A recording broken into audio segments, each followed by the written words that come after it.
다 같이 자리에서 일어나셔서 하나님의 말씀 받겠습니다.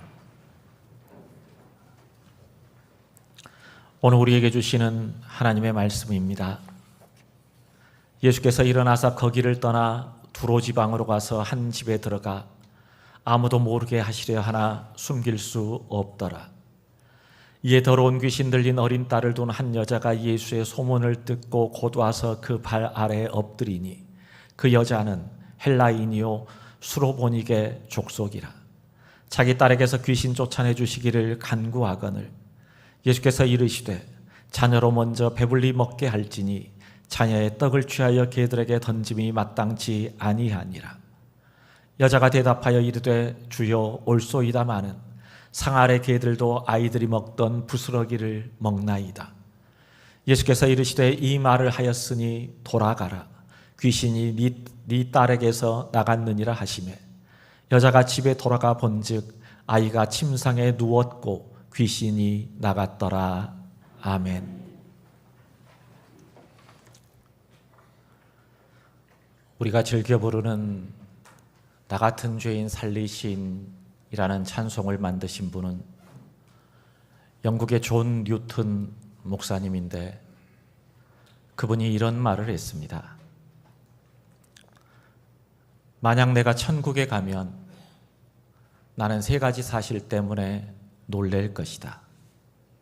첫째는 내가 천국에 가면 꼭 볼 수 있을 것이라고 기대했던 사람들이 천국에 없는 것을 보고 놀랄 것이다.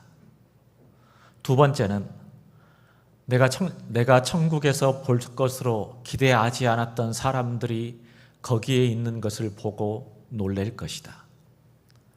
그리고 세 번째는 내가 거기 있는 것을 보고 놀랄 것이다. 이런 말을 했습니다. 아마 우리도 그렇지 않을까요?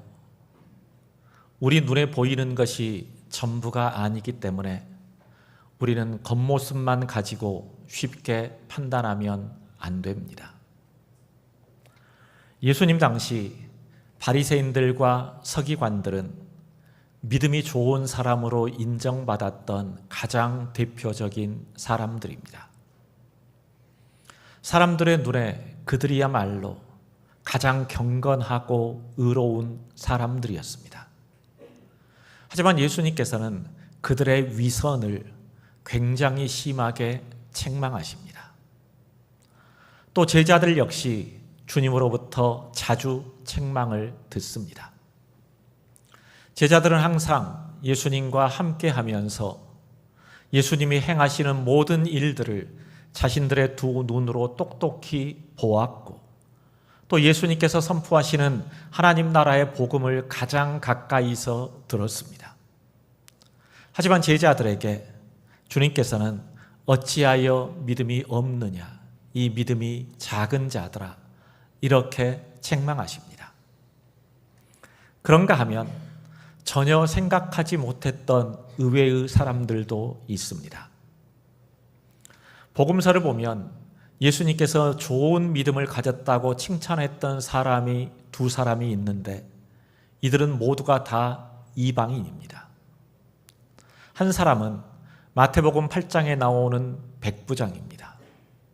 로마의 백부장은 예수님을 찾아와서 중풍병에 걸린 자신의 하인을 치료해 달라고 합니다.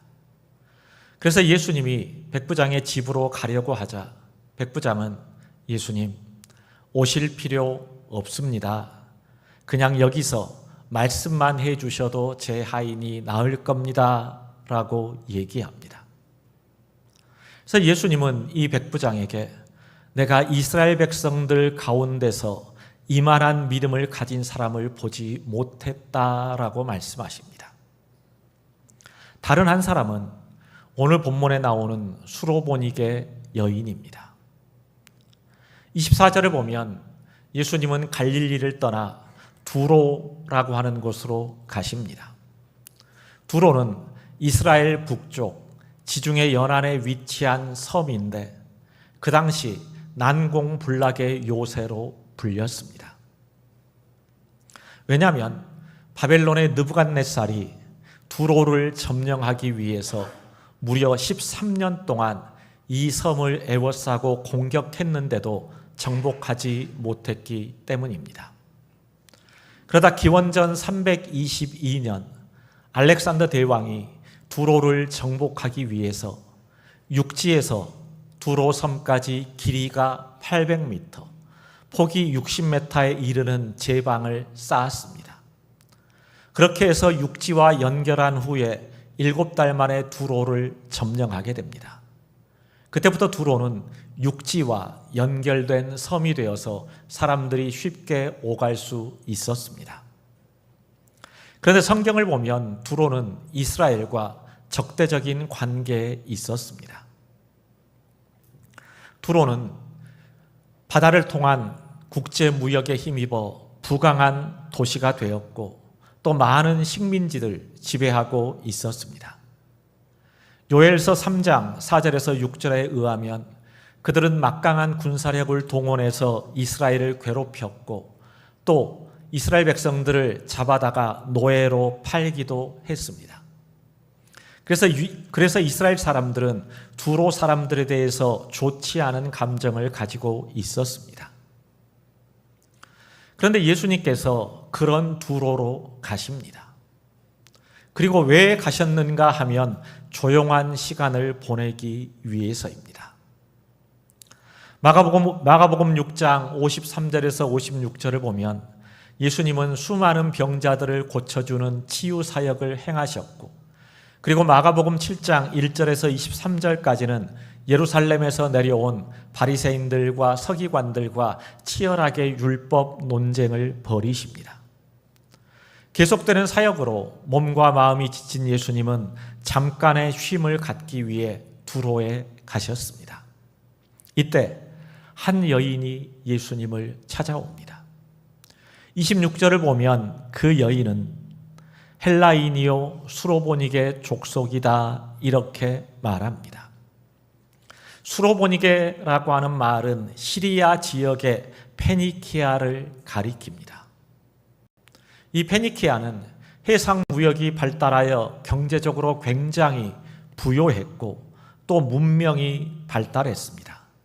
그래서 페니키아인들이 사용했던 22자의 알파벳이 나중에 영어의 알파벳의 기초를 이루게 됩니다. 그러다 보니까 이들은 굉장히 자부심이 강한 그런 민족이었습니다. 더군다나 헬라인이라고 하는 것을 강조하는 것을 보면 이 여인은 귀족이었을 것이다 라고 추측합니다. 30절을 보면 아이가 침상에 누웠다라고 하는데 이 침상이라고 하는 말의 헬라어가 클리네라는 단어입니다.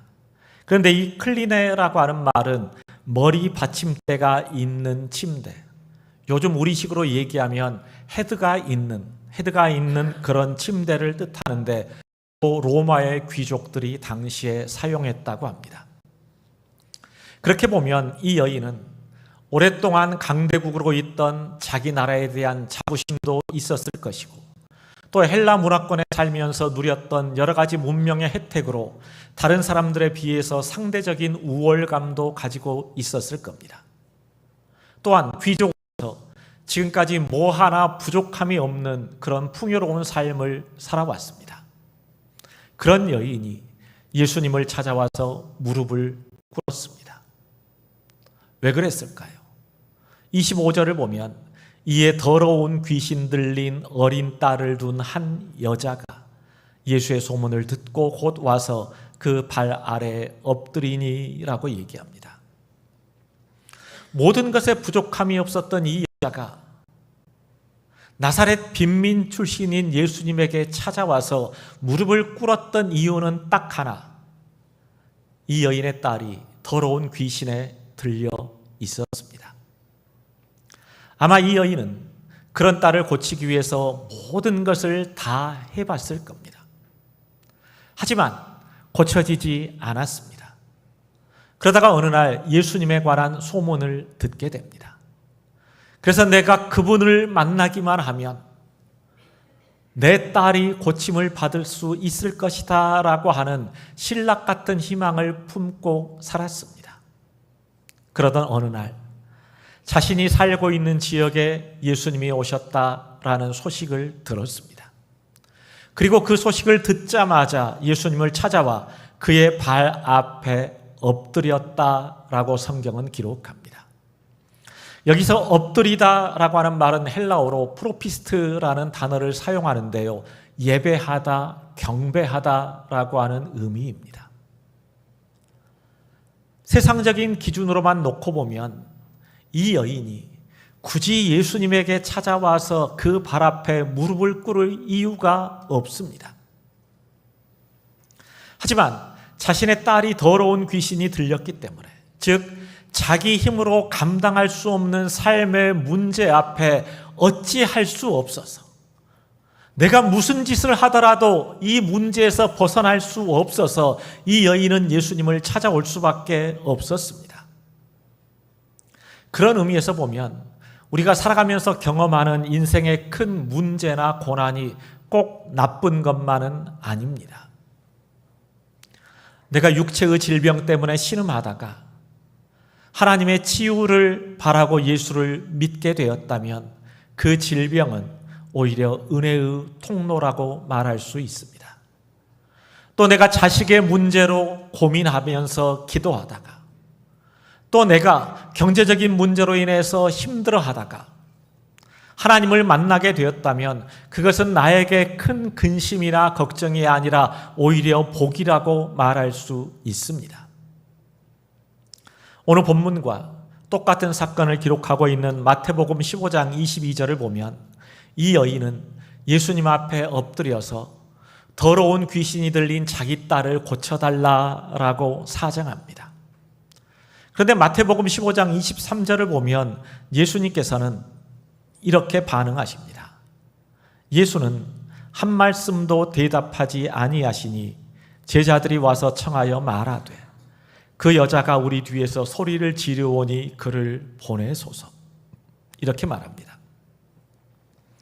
이 여인은 온갖 수치와 부끄러움을 무릅쓰고 어린 딸을 고쳐보겠다는, 귀신 들린 자기 딸을 고쳐보겠다라고 하는 그 마음으로 예수님 앞에 엎드려 도움을 청하고 있습니다. 그런데 주님께서는 어떤 반응도 보이지 않습니다. 알았으면 알았다, 아니면 아니다, 뭔 얘기라도 해주셔야 되는데 예수는 한 말씀도 대답하지 아니하시니 들은 척도 안 하시는 겁니다. 그걸 보고 있던 제자들이 답답합니다. 답답해요. 선생님, 이 여자가 우리 뒤에서 소리를 지르니까 뭘 좀 어떻게 해서 좀 돌려보내십시오. 이렇게 얘기를 합니다. 이런 예수님의 모습은 우리가 알던 예수님의 모습과는 너무 다릅니다. 복음서에 기록된 예수님은 항상 가난하고 병들고 소외된 사람들을 먼저 찾아가 그들에게 손을 내밀어 주셨고, 또 예수님을 찾는 사람은 그가 누구든지 차별하지 않고 다 만나 주시고 품어 주셨습니다. 그런데 지금은 완전히 다른 모습을 보입니다. 그러면서 이어지는 24절을 보면 예수님께서 제자들이 뭐라고 하니까 한 말씀 하십니다. 24절을 보면 예수께서 대답하여 이르시되 나는 이스라엘 집에 잃어버린 양 외에는 다른 데로 보내심을 받지 아니하였노라 하시니, 이렇게 말합니다. 나는 하나님의 선민으로 택함을 받은 이스라엘 백성들을 위해서 이 땅에 온 것이지 너 같은 이방인들 내가 상대해 주려고 온 거 아니다. 그러니 너는 나랑 아무 상관없으니 그냥 가라. 쉽게 얘기하면 이런 뜻입니다. 되게 사람들은 이 정도 되면 포기합니다. 그런데 25절을 보면 이 여인은 포기하지 않고 더 예수님에게 바짝 다가섭니다. 여자가 와서 예수께 절하여 이르되 주여 저를 도우소서. 주님은 계속해서 이 여인을 밀어내는데 이 여인은 밀어내면 밀어낼수록 포기하지 않고 더더욱 주님께 매달리면서 애원하고 사정하고 있습니다. 그러다가 오늘 우리가 읽은 본문 27절을 보면 주님은 결정타를 한 방 날리십니다. 오늘 본문 27절을 보면 이렇게 되어 있습니다. 예수께서 이르시되 자녀로 먼저 배불리 먹게 할지니 자녀의 떡을 취하여 개들에게 던짐이 마땅치 아니하니라. 이것은 허락입니까? 거절입니까? 거절입니다. 그것도 그냥 거절 정도가 아니라 굉장한 모욕에 가까운 거절입니다. 성경에서 개는 부정한 동물을 상징합니다. 우리나라 사람들도 막돼 먹은 사람 구실을 하지 못하는 사람들을 개만도 못한 사람 이렇게 표현합니다. 그런데 주님께서는 지금 이 수로보니게 여인을 향해서 네가 그런 개만도 못한 존재가 아니냐, 그런 네가 감히 내가 뭘 해주기를 바라느냐, 너는 그럴 자격이 없다, 이렇게 말씀하십니다. 이 말을 듣는 순간 이 여인의 인격과 자존심은 한순간에 무너져 내렸을 겁니다. 만약 여러분이 이 여인의 입장이었다면 여러분은 어떤 반응을 보였을 것 같으세요? 그런데 28절을 보면 이 여인은 이렇게 얘기합니다. 우리 28절 말씀 함께 읽겠습니다. 여자가 대답하여 이르되 주여 올소이다마는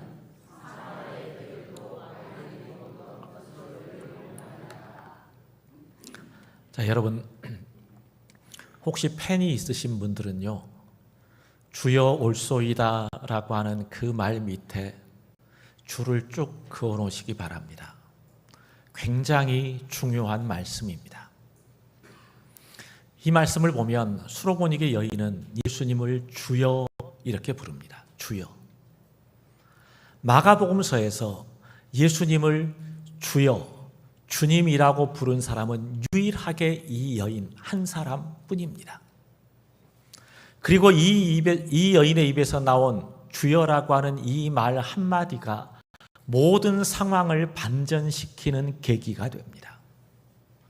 주여라고 하는 말은 헬라어로 퀴리오스라는 말인데요, 이 말은 주인, 지배자라고 하는 뜻입니다. 주인, 지배자.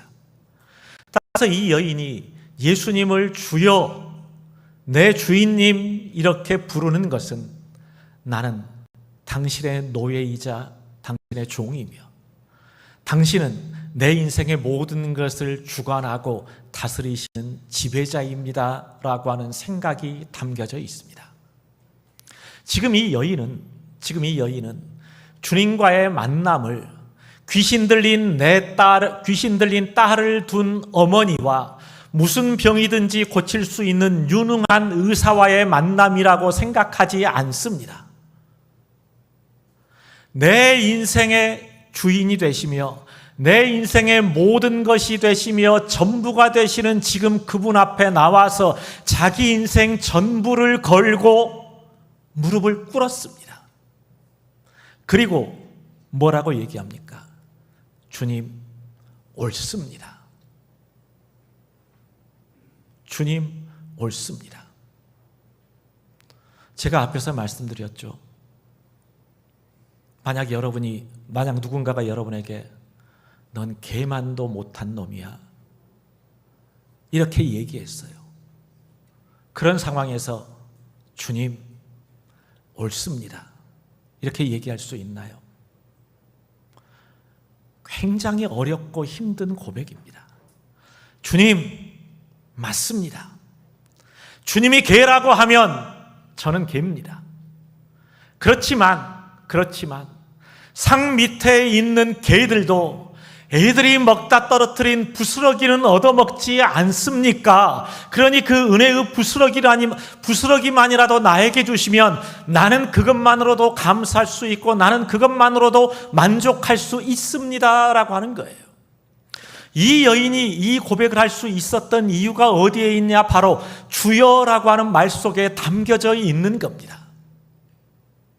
당신이 내 인생의 주인이 되시고 당신이 내 인생의 모든 것을 다스리시는 분이시기 때문에 당신이 뭐라고 하든지 간에 당신의 말은 옳습니다. 나는 거기에 어떤 반론도 제기하지 않습니다. 어떤 이의도 제기하지 않습니다. 그렇지만 나를, 개만도 못한 나를 불쌍히 여기시고 은혜의 부스러기만이라도 주실 수는 없습니까? 라고 고백하는 겁니다. 겸손하지만 거부할 수 없는 이 수로보니게 여인의 진심이 담겨 있습니다. 여러분, 겸손한 사람은 어떤 경우에도 주님 옳습니다 라고 고백하게 됩니다. 주님의 말씀에 반론을 제기하거나 어떤 이유를 가져다 대지 않습니다. 주님, 너무하시네요. 어떻게 사람에게 그런 말을 하실 수 있습니까? 내가 개보다 못한 그런 사람입니까? 함부로 그렇게 말씀하지 마십시오. 그런 거 아닙니다. 이렇게 이의를 제기하지 않습니다. 주님이 옳습니다. 주님 말이 맞습니다. 나는 그것을 부정하지 않겠습니다.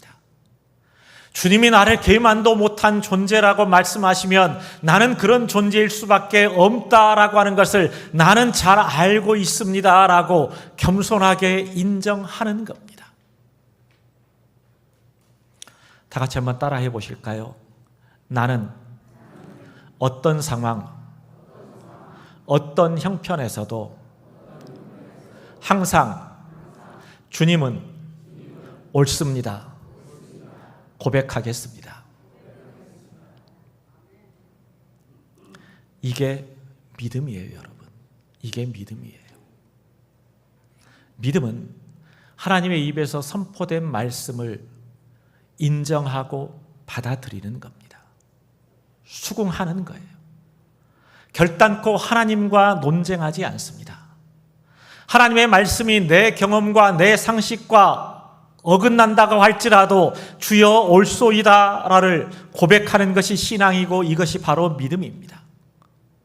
하나님이 나에게 힘을 주시든 실망을 주시든 나를 책망하시든 위로하시든 내 기도에 응답을 하시든 침묵하시든 나를 살리시든 죽이시든 높여주시든 낮추시든 언제나 주여 옳소이다 라고 고백하면서 내 뜻과 하나님의 뜻이 다르고 내 기도와 하나님의 응답이 다르다라고 할지라도 주여 옳소이다 라고 고백하는 것, 그것이 바로 우리가 하나님 앞에 가져야 될 바른 믿음의 태도다라고 하는 것을 이 여인은 우리에게 너무도 분명히 보여주고 있습니다.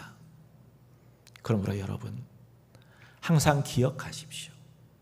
주님은 옳습니다. 하나님은 어떤 경우에도 옳습니다. 하나님이 왜 나에게 이러시는지 이해가 되지 않는다고요? 하나님 도대체 왜 나한테 이렇게까지 하세요? 하나님 왜 이렇게 나에게 무관심하세요? 나는 하나님이 하신 일을 도무지 이해할 수가 없습니다. 이건 우리가 보일 반응이 아닙니다. 하나님이 하시는 일들, 하나님의 뜻을 우리가 이해하는 게 아니라 우리가 해야 될 일은 받아들이는 거예요. 어떤 상황에 있든지 어떤 형편에 있든지 받아들이는 겁니다. 그게 우리가 하나님 앞에 가져야 될 마땅한 태도입니다. 그리고 이 여인은 부스러기를 먹나이다 라고 고백합니다. 부스러기를 먹나이다.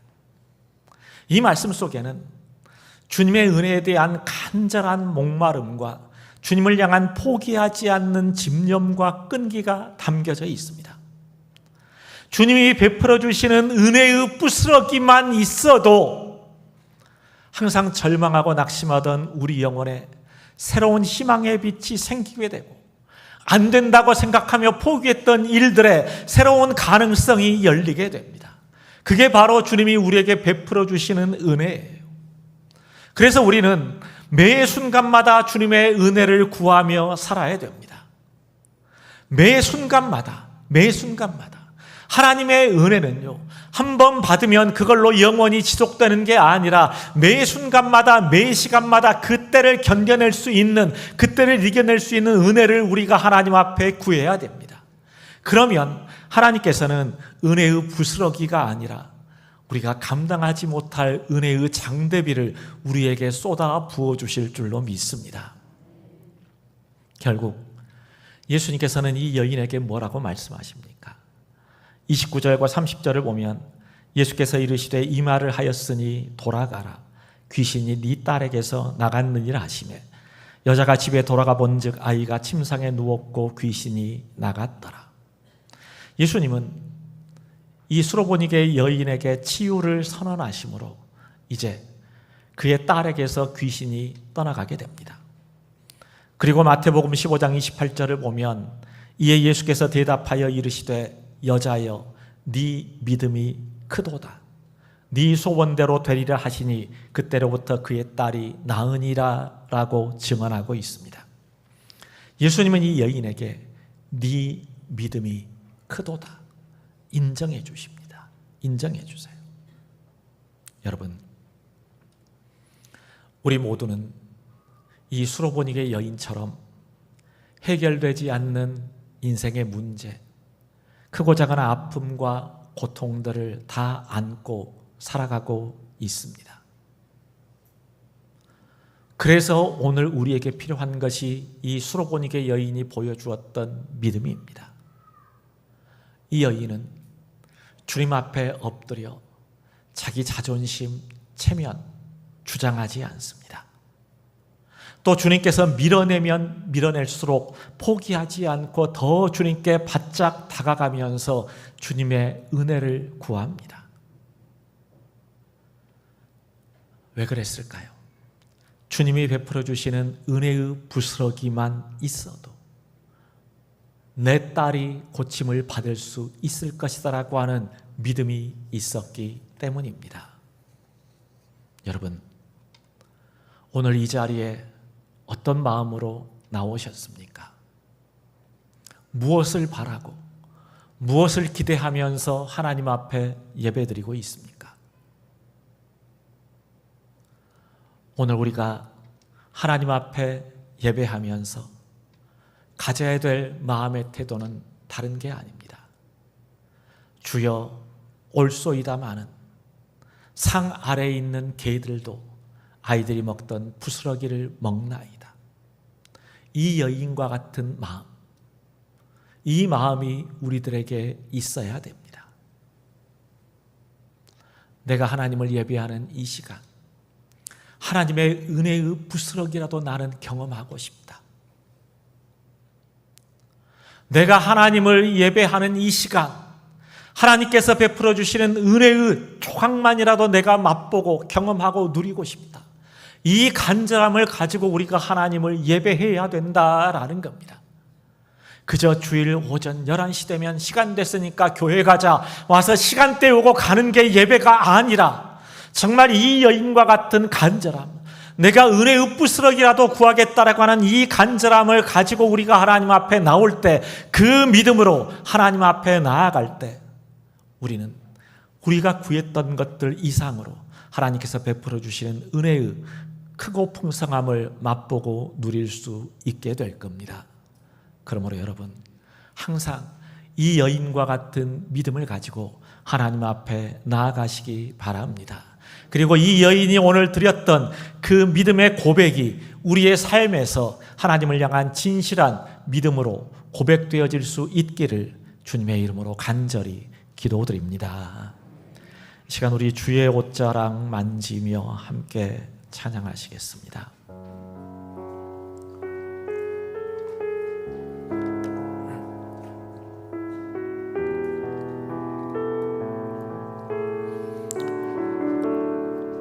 주여 올소이다. 주님 옳습니다. 하나님은 어떤 경우에도 모든 것을 다 옳게 행하시는 분입니다. 이것이 우리의 삶에서도 늘 믿음으로 고백될 수 있어야 됩니다. 이해되지 않는 일들도 있습니다. 받아들이기 힘든 일도 있습니다. 왜 납니까? 왜 나여야 합니까? 다른 사람들은 아무 문제 없이 다 멀쩡하게 잘 살고 있는데 왜 나만 이런 어려움을 겪어야 되고, 나만 불행한 것 같고 나만 힘든 것 같은 그런 투정을 우리는 하나님 앞에 늘 하면서 살아갑니다. 그럴 수 있습니다. 그럴 때라도 주님이 옳습니다, 하나님이 옳습니다 라고 하면서 내가 주인 되어 살아왔던 내 삶의 주도권을 이제 하나님 앞에 내어놓는 것, 주님의 발 앞에 엎드려서 내 모든 것들을 내려놓는 것, 그것이 믿음입니다. 오늘 우리 찬양하시고요, 우리에게 주신 말씀 붙들고 잠깐 함께 기도하는 시간 갖겠습니다. 주발 앞에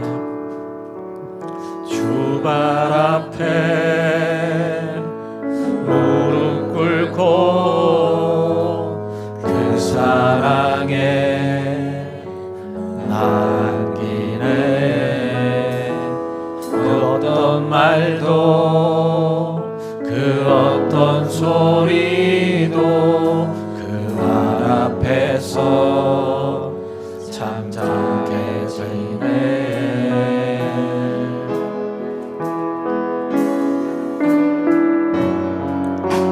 주 나의 사랑 그 발 앞에 앉아 내 모든 기도는 사랑의 노래가 되네. 주의 옷자락 만지며 주의 두 발을 씻기며 주님 그 발에 입 맞추며 나의 왕관을 얻으리. 주의 옷자락 만지며 주의 두 발을 씻기며 주님 그 발에 입 맞추며 나의 왕관을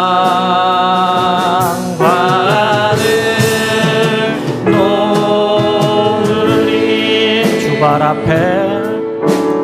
주발 앞에 무릎 꿇고 그 사랑에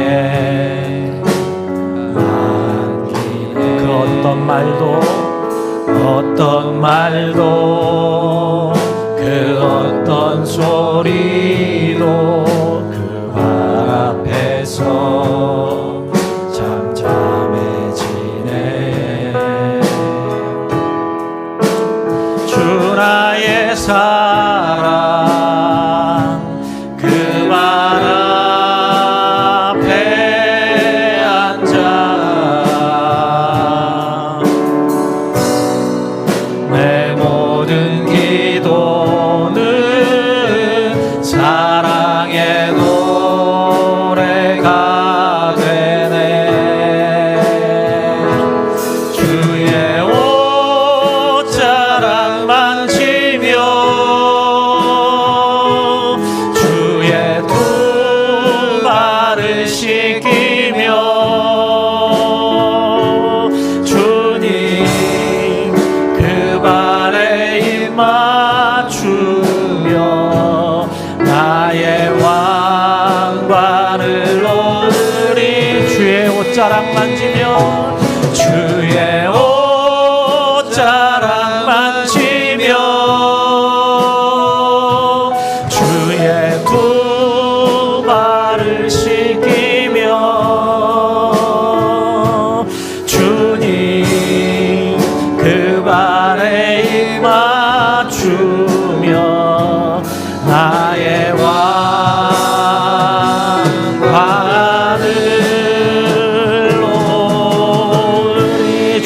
옷자락 만지며 주의 옷자락 만지며 주의 두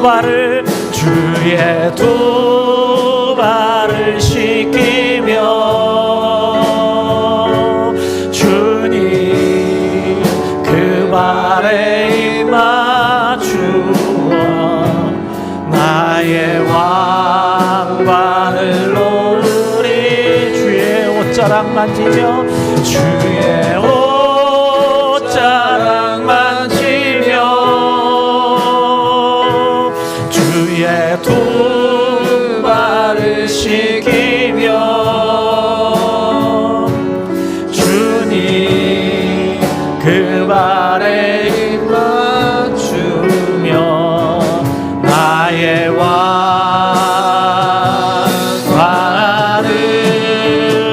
놓으리. 이 시간 우리 다 함께 오늘 말씀 붙들고 잠깐 하나님께 기도합니다.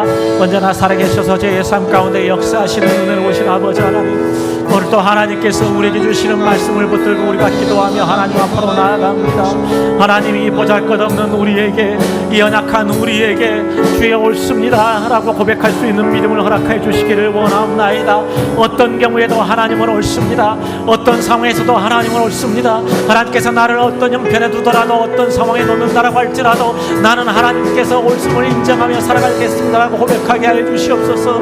하나님 왜 납니까? 도대체 하나님 왜 나를 이렇게 대하시는 겁니까? 이해하지 않아도 하나님 그것을 내가 받아들일 수 있는 믿음을 주시옵소서. 하나님이 하시는 모든 일은 다 옳다라고 우리가 인정하면서 하나님의 주권을 이제 인정하는 삶을 살아가는 우리가 되기를 원하옵나이다. 하나님 내 삶의 모든 문제를 이 시간 주님의 발 앞에 내려놓습니다.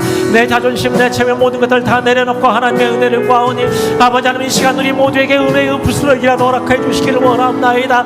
하나님의 은혜의 부스러기라도 우리에게 부어주시면 우리 인생이 새로워지게 될 줄로 믿습니다. 하나님께 베푸시는 은혜의 한 조각만 있더라도 하나님 이제 우리의 삶이 거듭나게 될 줄로 믿습니다. 하나님 주여 이 시간 엎드려 살아가는 모든 주의 백성들에게 은혜를 베풀어 주옵소서. 은혜의 부스러기라도 허락해 주시고 주님이 베풀어 주시는 그 은혜의 부스러기를 맛보고 이제 우리의 영혼이 새롭게 몸을 경험할 수 있도록 아버지 하나님 인도해 주시옵소서. 하나님 우리 육신의 모든 질병이 주님의 은혜의 부스러기를 통해서라도 치유함을 받기를 원합니다. 내 마음에 있던 모든 무거운 짐들이 주님의 은혜를 통해서 깨끗함을 얻기를 원합니다. 내 상한 감정과 치유받지 못하는 아픔들이 이제 주님의 은혜를 통해서 내가 채워가기를 원합니다. 하나님 이 시간 우리 가운데 오셔서 우리를 만져주시옵소서. 하나님 우리 가운데 오셔서 역사해 주시고 하나님 이 시간 우리들에게 하나님 풍성한 은혜를 베풀어 주셔서 그 은혜가 우리의 삶을 고치게 하시고 새롭게 하시고 주 안에서 변화된 삶을 향해 나아갈 수 있도록 주님 우리를 인도해 주시고 하나님 역사하여 주시옵소서. 하나님 이 시간 우리와 함께 해주심을 믿습니다. 주님 앞에 엎드리며 구하온 이 시간 저희들에게 응답해 주시옵소서.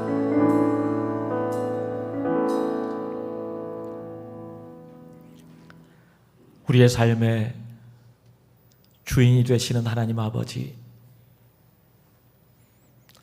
오늘 우리에게 주시는 말씀처럼 우리가 어떤 상황에서도 어떤 형편에서도 주여 옳습니다 라고 고백할 수 있는 믿음을 저희들에게 허락하여 주옵소서. 내가 이해가 되지 않는다고 따지지 않게 하시고 내가 받아들일 수 없다고 불평하거나 원망하지 않게 해주시고 도대체 왜 나한테 이러시냐고 하나님에게 투정 부리지 않게 하시고 어떤 상황에서도 주님이 옳습니다, 주님이 옳습니다 라고 인정하게 하여 주옵소서. 그리고 하나님 앞에 엎드려 은혜의 부스러기라도 구할 수 있는 믿음을 저희들에게 주시기를 원하옵나이다. 하나님의 은혜의 부스러기만 저희에게 있어도 저희의 삶이 새로워지게 됨을 저희들은 분명히 믿습니다. 하나님께서 베풀어 주시는 은혜의 한 조각만 저희에게 있어도 우리의 영혼이 새 힘을 얻을 수 있으며 병든 우리의 육신이 건강을 되찾을 수 있으며 치유받지 못하고 상한 감정이 다 주 안에서 치유함을 받게 될 줄로 믿사오니 하나님이 이 시간 하나님 전에 나와 엎드린 사랑하는 모든 주의 백성들에게 은혜의 부스러기라도 허락하여 주셔서 그 은혜가 우리의 삶을 고치고 세우는 능력이 되게 하여 주시옵소서. 주여 올소이다마는 상 아래에 있는 개들도 이제 아이들이 먹다 남은 부스러기를 먹나이다라고 하는 이 여인의 고백이 항상 우리가 하나님 앞에 드려야 할 고백임을 잊지 않고 살아가게 하여 주셔서 항상 하나님의 은혜 아래 거하는, 또 하나님의 주권 아래 거하는 우리 모두가 되게 하여 주시옵소서. 이제는 우리 주 예수 그리스도의 은혜와 하나님 아버지의 무한하신 사랑과 성령님의 교통하시고 감동하시는 역사가 언제나 주여 옳습니다 라고 고백하며 살아가기 원하는 우리 모두 위에 지금부터 영원토록 함께하여 주시기를 간절히 축복하며 기도드리옵나이다. 아멘.